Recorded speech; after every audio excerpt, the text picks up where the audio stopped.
Oi, amigas, sejam muito bem-vindas a mais um episódio do Mulheres de Frente com Texto. A ideia é compartilhar com vocês trecho de livros que eu tenho lido e que têm me feito bem. Muito especial estar mais uma sexta-feira com vocês. Muito obrigada pela parceria, pelos recados, pelas dicas também de livros. Vocês são especiais. É muito bom caminhar com muitas de vocês. Hoje eu gostaria de ler um livro da editora Fiel, do John Piper, que se chama Lutando contra a Incredulidade. Nós vamos ler o capítulo 1, Lutando contra a Ansiedade. Quando eu estava cursando o ensino médio, eu não conseguia falar na frente de um grupo. Eu ficava tão nervoso que a minha voz engasgava completamente. Não eram as borboletas comuns com as quais a maioria das pessoas lidam. Não, era uma inaptidão horrível e humilhante. E isso trouxe uma ansiedade imensa à minha vida. Vocês não podem imaginar o mal que isso me fez. Houve muitas lágrimas. Minha mãe lutou comigo o tempo todo, me apoiando e incentivando. Nós fomos sustentados pela graça de Deus, ainda que o espinho na minha carne não fosse removido. Em todos esses anos, a graça de Deus havia me conduzido de forma mais profunda a Deus em desespero, ao invés de dirigir-me para longe de Deus em ira. Durante todos esses anos, eu busquei no Senhor a cura para minha ansiedade. Nas décadas que se seguiram, eu aprendi muito mais sobre a luta contra a ansiedade. Aprendi, por exemplo, que a ansiedade é uma condição do coração que dá origem a muitos outros estados pecaminosos da mente. Pensa comigo, como é que você fica quando você está ansioso? Sim, nós temos muitas outras reações, mas uma coisa muito clara e óbvia que nós podemos ver na ansiedade é que, basicamente, a ansiedade é a falta de confiança em tudo que Deus prometeu ser para nós em Cristo Jesus. E a incredulidade nas promessas da graça futura de Deus. É certo que a nossa ansiedade está enraizada na nossa incapacidade de viver pela fé na graça futura. Ela é assim. Eu tenho de lidar com sentimentos de ansiedade quase todos os dias, e então eu sinto que a minha fé na graça de Deus deve ser totalmente inadequada. Assim eu me pergunto se eu posso ter qualquer garantia de ser realmente salvo. A minha resposta a essa preocupação é um pouco diferente. Pensa comigo. Suponha que você esteja em um carro de corrida e o seu rival, que não quer que você termine a corrida de jeito nenhum, jogue lama no seu para-brisa. O fato de você perder temporariamente de vista o seu objetivo e se desviar um pouco do seu caminho não significa que você está desistindo da corrida. E certamente não significa que você esteja na pista errada. Caso contrário, o rival não incomodaria você de forma alguma. O que significa que você deve ligar os seus limpadores de para-brisa e usar o jato d'água, limpando assim toda a sua visão e você podendo voltar de novo para o caminho. Quando a ansiedade atinge e turva nossa visão da glória de Deus e da grandeza do futuro que Ele planeja para nós, não significa que nós não sejamos pessoas sem fé ou que não entraremos no céu. O que significa é que a nossa fé está sendo atacada. No primeiro golpe, a nossa crença nas promessas de Deus talvez fique um pouco turva, mas isso não significa que nós não somos salvos. O que precisamos fazer? Quando isso acontece, precisamos ligar rapidamente os limpadores do nosso para-brisa e usar o jato d'água. O Salmo 56,3 diz: "Em me vindo o temor, eu hei de confiar em ti." Perceba que ele não diz: "Eu nunca luto contra o medo." O medo atinge e a batalha começa. Portanto, a Bíblia não assume que os verdadeiros crentes não terão ansiedade. Em vez disso, a Bíblia nos diz como lutar quando elas nos atacam. Por exemplo, o texto de 1 Pedro 5,7 diz: "Lançando sobre ele toda a vossa ansiedade, porque ele tem cuidado de vós." O texto não diz: "Você jamais sentirá qualquer ansiedade." Ele diz: "Quando você as tiver, lance-as sobre Deus."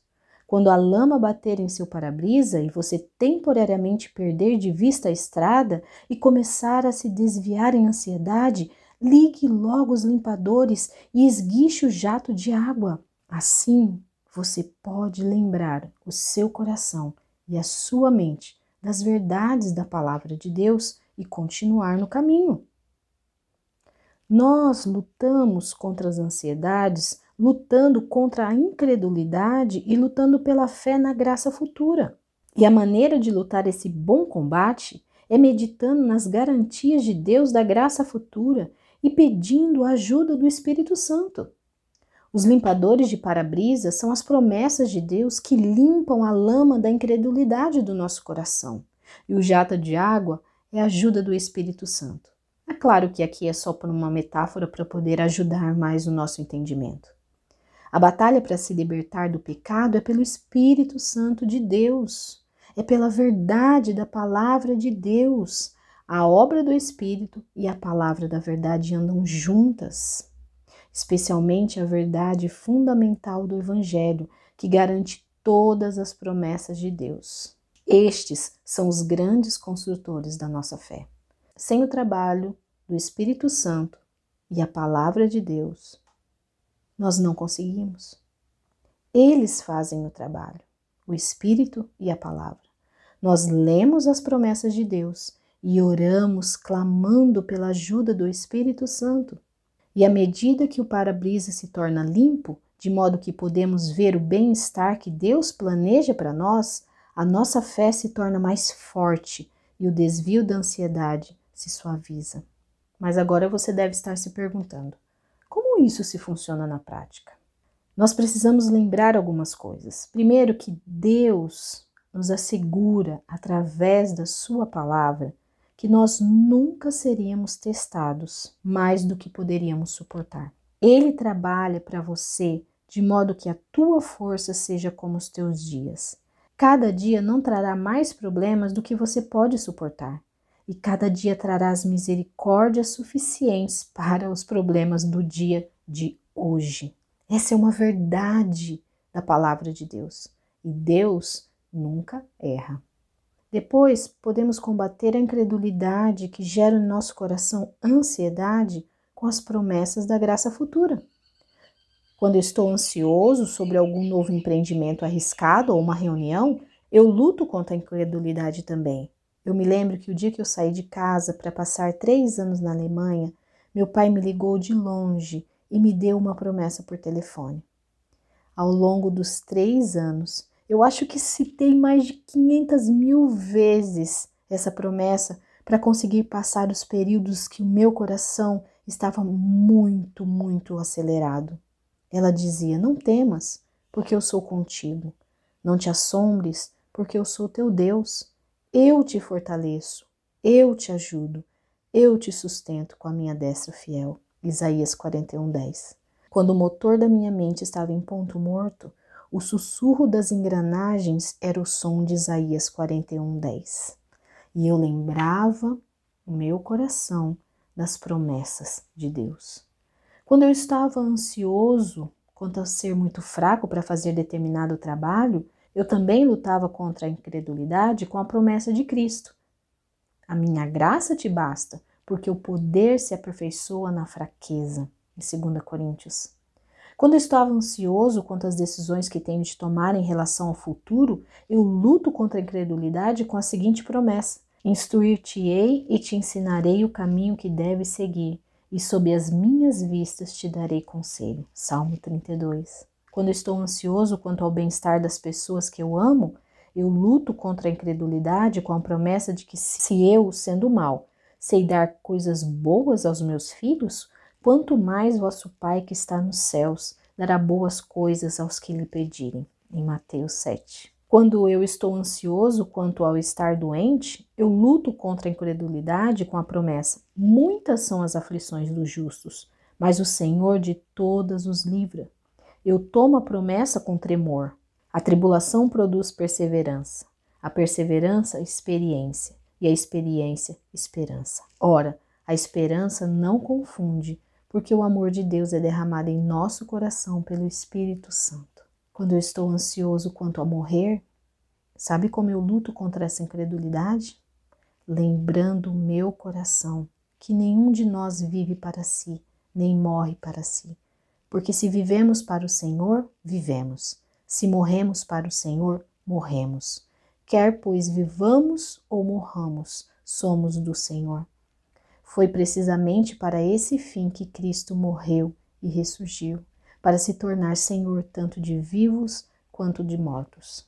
E assim eu vou lembrando em cada ocasião as promessas da graça futura, as promessas da palavra de Deus. E por fim, quando eu estou ansioso de que eu possa naufragar da minha fé e me afastar de Deus, eu luto contra essa incredulidade que quer acabar com a minha alma com a seguinte promessa: estou bem certo que aquele que começou a boa obra em mim há de completá-la até o dia de Cristo Jesus. Esse é o modo de vida que eu ainda estou aprendendo enquanto entro na minha 7ª década de vida. Eu escrevo esse livro na esperança e com a oração de que você se unirá a mim. Façamos guerra não contra outras pessoas, mas contra a nossa própria incredulidade. Ela sim é a raiz da ansiedade, a qual, por sua vez, é a raiz de tantos outros pecados. Por isso, eu te convido, liguemos os nossos limpadores de para-brisa e usemos o jato de água e mantenhamos os nossos olhos fixos nas promessas grandiosas do nosso Deus. Tome sua Bíblia, peça ajuda ao Espírito Santo, coloque as promessas em seu coração e combata o bom combate. Viva pela fé na graça futura. Que desafio, meninas! Esse livro é incrível, é impressionante. Todas nós, eu acho que já viveu com o para-brisa muito embaçado, mas o autor nos faz lembrar que nós temos um Deus que nos dá a garantia da nossa fé, a garantia da certeza da nossa salvação. O fim não é aqui. Então, nós colocamos o nosso coração diante do Senhor, colocamos a nossa ansiedade diante do Senhor. E dia após dia vamos lembrando a nossa mente e o coração do Deus que nós servimos. Um Deus que nos faz andar em segurança, ainda que passamos pelo vale da sombra da morte. E assim, através do Espírito Santo que habita em nós, através do estudo da sua palavra, da leitura da sua palavra, nós vamos seguindo, até que o Senhor venha nos buscar. E enquanto estamos aqui na terra, vamos ficando cada vez mais parecidas com o nosso Rei. Para terminar, amigas, não esqueça de deixar o seu like. Se você quiser deixar algum comentário aqui ou nos nossos grupos de interação, WhatsApp, o Telegram, é muito gostoso também ouvir o feedback de vocês. Lembrando que nós estamos estudando Gálatas juntas. Segunda-feira começa os nossos grupos de estudo novamente, segunda e terça, segunda para as amigas, terça-feira para as esposas de pastor. Estou muito feliz de poder compartilhar, aprender mais um pouco da palavra do Senhor com vocês. Espero por vocês. Se você é nova por aqui, não esqueça de se inscrever no canal. Seja muito bem-vinda. Se você tiver alguma dúvida, é só você escrever para a gente aqui mesmo no YouTube, deixar o seu comentário. E até sexta-feira que vem.